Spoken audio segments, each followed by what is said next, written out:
She screamed at my daughter to get out of her own house. And when my daughter looked at me with those eyes, the ones I hadn't truly seen in 2 years, I stood up from that Thanksgiving table, pulled out my phone, and made a call that changed everything. Not just for my daughter. For a woman named Patricia Hollins, who had been missing for 14 months. But I'm getting ahead of myself. Let me tell you how we got there. My name is Robert Calloway. I spent 34 years as a homicide detective in Nashville, Tennessee. I've sat across from killers who looked like Sunday school teachers. I've read the body language of liars so polished they almost fooled me. I've testified in over 200 trials. I know what control looks like. I know what fear looks like when someone has learned to hide it behind a smile. And I missed every single sign in my own daughter. That's the part that still wakes me up at 3 a.m, not the Thanksgiving dinner, not what happened after. What haunts me is the 2 years before the slow, quiet disappearance of the woman my daughter used to be, happening right in front of a man who built his entire career on seeing exactly that. My wife, Carol, died 3 years ago, pancreatic cancer. 6 weeks from diagnosis to gone. We had 31 years together. And then one Tuesday morning, she just wasn't there anymore. I won't try to describe what that does to a person. If you've lost a spouse, you already know. If you haven't, there are no words that would get close. My daughter, Emily, was 29 when we lost Carol. She's an architect, brilliant, creative, the kind of woman who can look at a blank lot and see the building already standing there. She got Carol's warmth and my stubbornness, which is either the best combination possible or a warning sign, depending on the day. She met my son-in-law at a work conference in Atlanta. He was a financial consultant, handsome, articulate, the kind of man who could hold a room without raising his voice. When Emily brought him home the first time, I watched him the way I watch every old habit, and I thought, this one's careful, calculated. There was something rehearsed about his charm, the way a good attorney rehearses being personable. But Emily was happy. She was glowing in a way I hadn't seen since before Carol got sick.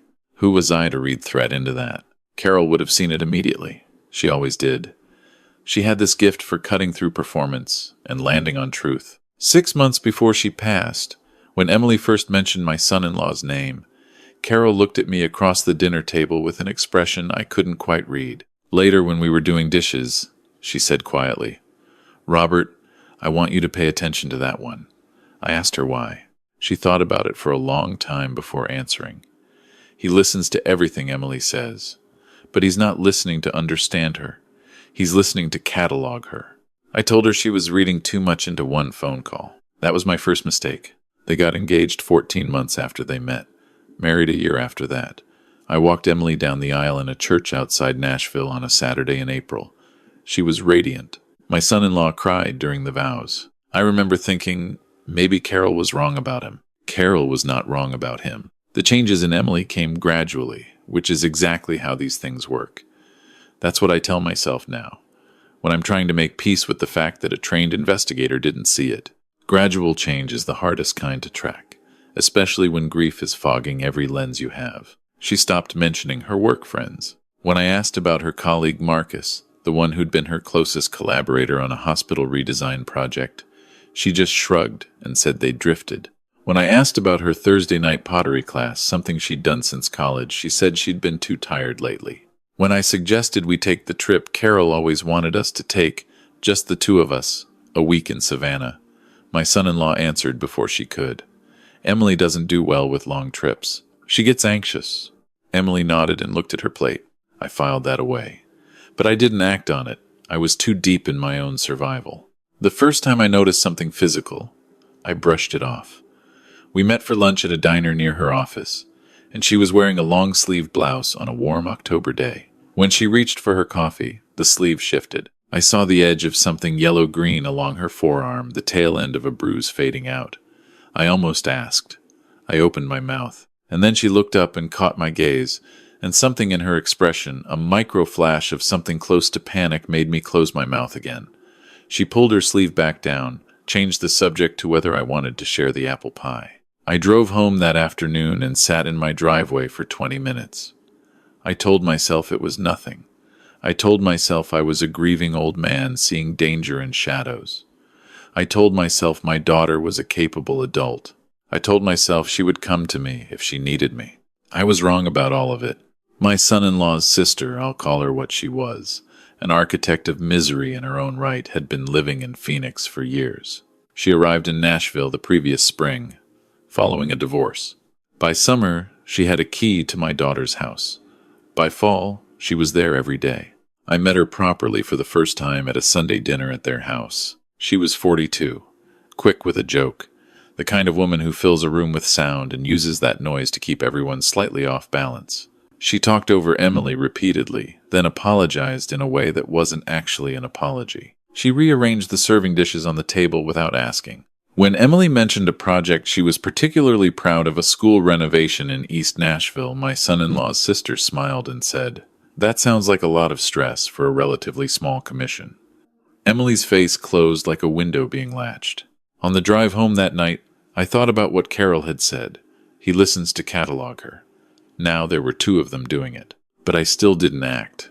I told myself family dynamics are complicated. I told myself I was an outsider looking in. I told myself Emily would tell me if something was really wrong. She never told me. Because by then, she didn't fully believe anything was wrong. That's what 2 years of erosion does. It doesn't announce itself.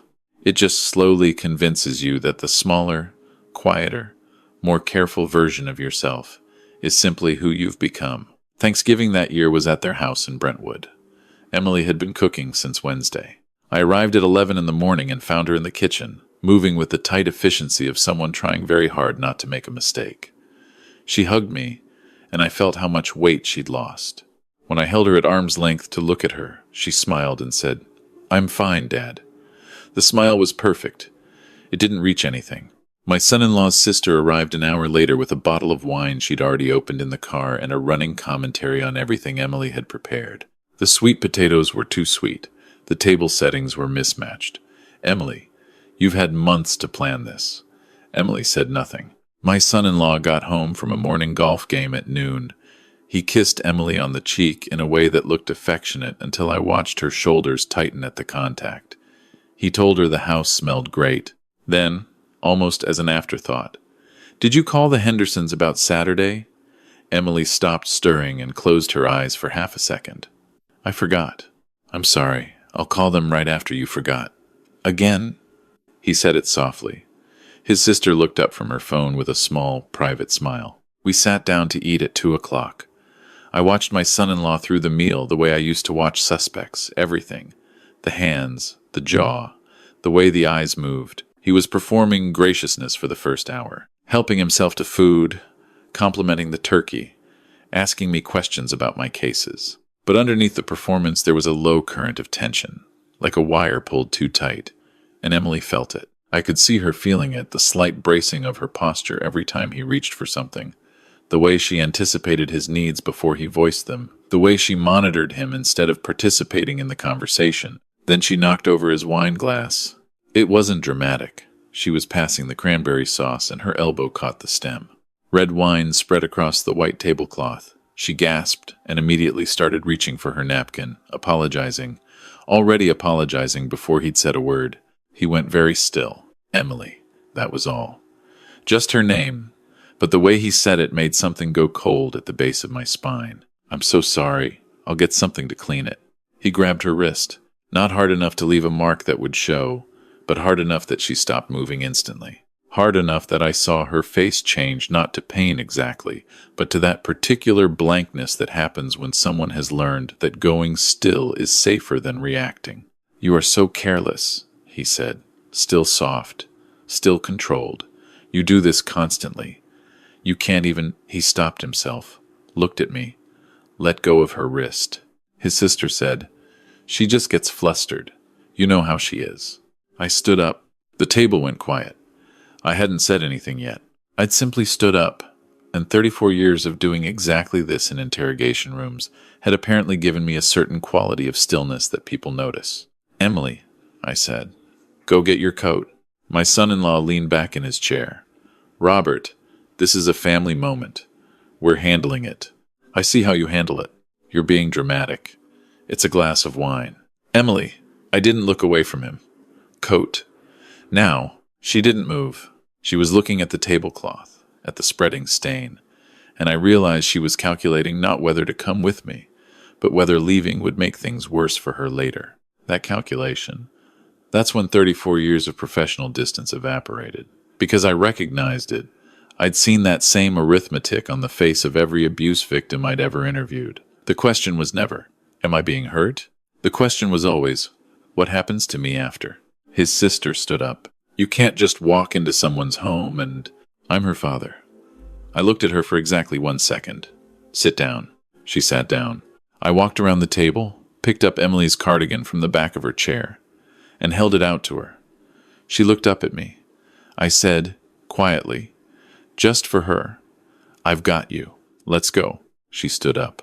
My son-in-law said her name in a warning tone. She stopped. Her whole body stopped, like a machine that had been switched off by a word. I put my hand on her shoulder.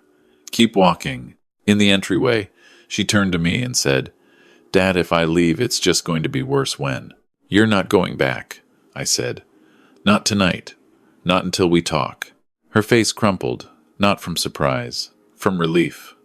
Like she'd been holding her breath for 2 years, and someone had finally told her she was allowed to exhale. I got her into my car. I called my former partner, Danny Reyes, who'd taken over as sergeant after I retired. I told him what I'd witnessed. Danny is 55 years old and has worked domestic cases for 20 of those years. He asked 3 questions. The third one was, has she got somewhere safe to stay tonight? I told him yes. He said he'd have an officer by my house within the hour. That was the beginning. But what came next, I didn't see it coming.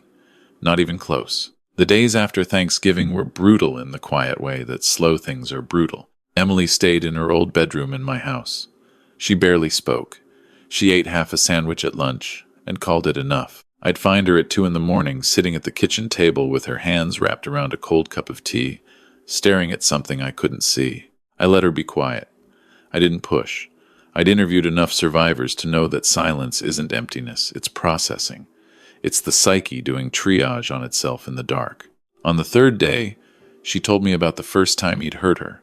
It was 8 months after the wedding. She'd stayed late at work on a project deadline. She hadn't told him she'd be late.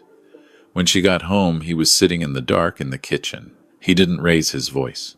He said, carefully, that her disregard for his time showed what she really thought of him. She tried to explain. He stood up, and she braced instinctively already.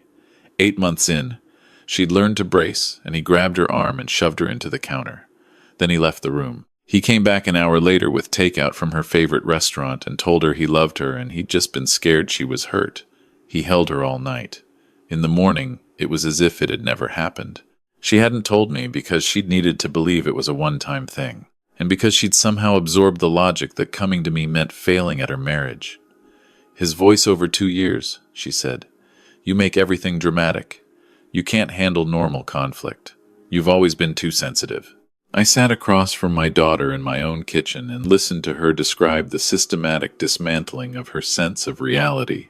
And I thought about the years I'd spent doing exactly that, sitting across from women in fluorescent-lit rooms and asking them to describe the systematic dismantling of their sense of reality. I'd been compassionate with all of them, professional, present, but I'd never once understood it the way I understood it sitting in my own kitchen watching my daughter search for the right words.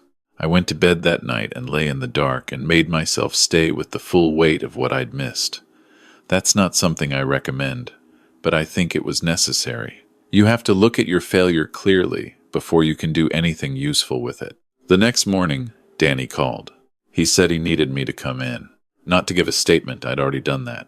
He said they'd started doing background on my son-in-law as part of standard procedure, and something had come up.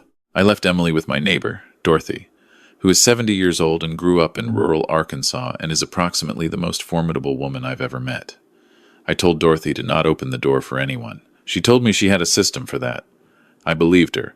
Danny met me in his office and closed the door. He pulled up a file on his computer and turned the screen toward me. Patricia Hollins, 33 years old, financial analyst in Memphis. She'd been reported missing 14 months ago by her sister. Last seen leaving her apartment complex on a Thursday evening. Her car found at a park-and-ride lot near the interstate. No body recovered. Case had gone cold 3 months in. I looked at the photo. Dark hair, serious expression. The kind of face that looked like it was always thinking about something. What's the connection? I asked. Danny pointed to a line in the file. The investigator's notes from 14 months ago, a list of people Patricia had been in contact with in the weeks before she disappeared. Financial consultants she'd been working with on a professional matter. A referral that had turned personal. My son-in-law's name was on that list. I didn't say anything for a long time. Danny said. He was interviewed at the time. Had an alibi. Emily. She confirmed he was home that Thursday night. I thought about Emily 8 months into that marriage. Still learning to brace herself when she heard his footstep change. Still trying to keep peace. Still believing that if she was careful enough, everything would be fine. She lied for him, I said. She didn't know she was lying. He told her what she remembered. Danny nodded. That's what I think, too. The investigation that followed took 4 months. I want to be honest about that timeline, because I know how these stories often go, everything resolved neatly, justice served like a meal at a good restaurant. The truth is messier and slower and harder. During those 4 months, my son-in-law hired an attorney and positioned himself as the wronged party. He filed a counter-complaint, claiming I'd made threatening statements at Thanksgiving. His sister gave a statement that was so specifically constructed I recognized the hand of a coaching session in every sentence. There was a period of 3 weeks where I genuinely didn't know which way things would go. Emily's strength during those 4 months was something I don't have adequate words for. She had her own therapist by then, Dr. Angela Marsh, who had the rare combination of warmth and precision that I think only certain kinds of intelligence can produce. Emily went twice a week and came home looking wrung out, but somehow more solid each time. She was rebuilding from the foundation. And rebuilding is slow, and it looks like nothing from the outside. But I watched it happen. She also went back to work. Not to the firm where she'd worked when my son-in-law had begun his campaign to make her feel inadequate. She'd left that job a 1.5 years earlier, under the pressure of his constant criticism. She did freelance work initially, small projects, but her eye was still there, still brilliant. She was still the woman who could look at a blank lot and see what was already there. The break in Patricia Holland's case came from an unexpected direction. A property management company in Memphis had gone through a sale. In processing archived records, an accountant found irregularities in a financial consulting account. Funds had been systematically moved over a period of 18 months, just below the threshold that would trigger automatic review. The consulting firm connected to the account was a subsidiary of the firm where my son-in-law worked. Patricia Holland's professional connection to my son-in-law had not been a personal referral, as he'd claimed. She had been his client. And she had, according to the records, discovered the irregularities and confronted him about them 6 weeks before she disappeared. I got the call from Danny on a Tuesday afternoon in March. He said they'd found Patricia Holland's. I sat down. She was alive. She had run. That was the truth of it. And it was more complicated than a clean disappearance. She discovered what my son-in-law had done with her accounts. Roughly $80,000 moved, piece by piece, into shell accounts he controlled. She'd confronted him. He'd threatened her. Not vaguely. Specifically. In enough detail that she'd believed him. She'd packed what she could carry, told no one, and driven to her cousin's house in rural Colorado under a name that wasn't hers. Her sister, who'd filed the missing persons report, hadn't known where she'd gone. Patricia had been too frightened to reach out for 14 months.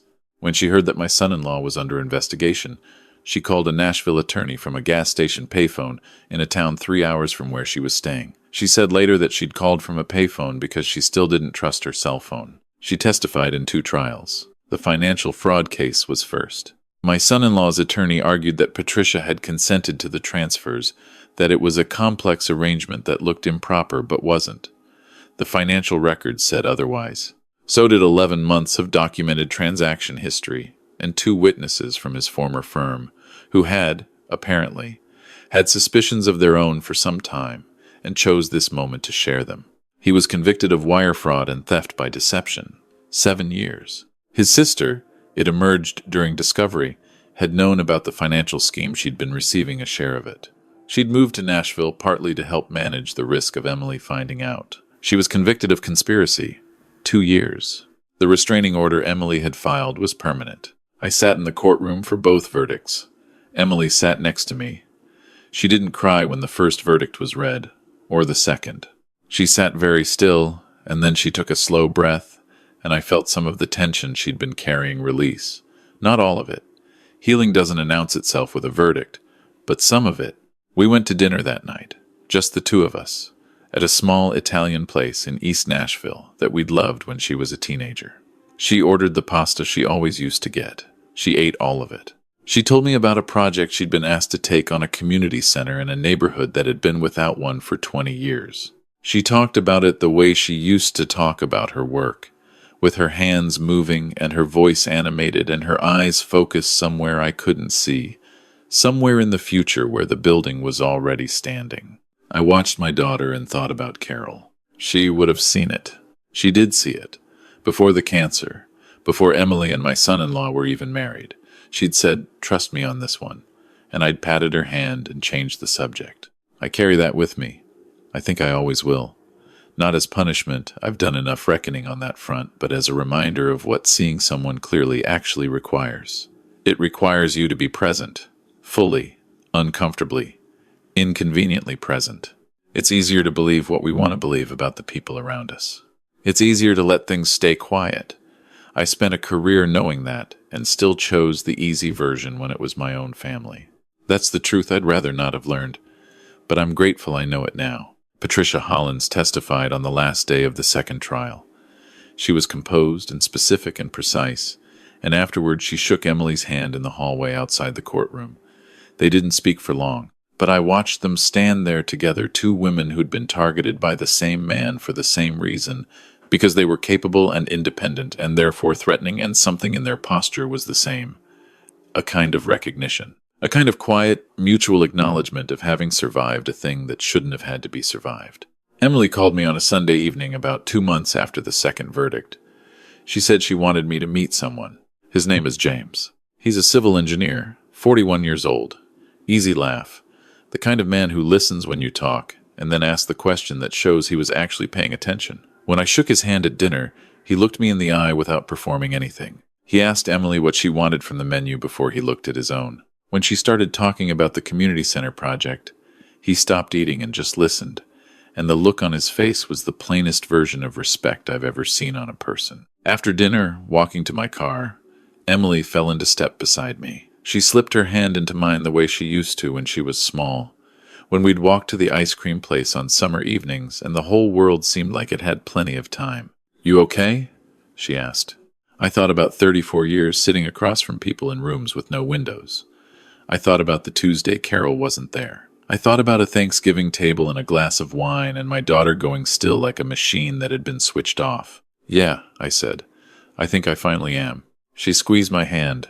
We stood there for a moment in the parking lot, the Nashville evening warm around us. The sky, doing what Tennessee skies do in spring, that particular shade of purple-orange, that looks like something out of a painting nobody has ever quite managed to capture. "James makes her laugh," I said. "Really laugh. The kind that comes from the chest."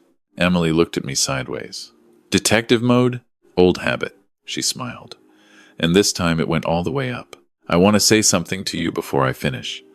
I know most of you listening to this are going to do what I should have done, file it away, nod along, move on.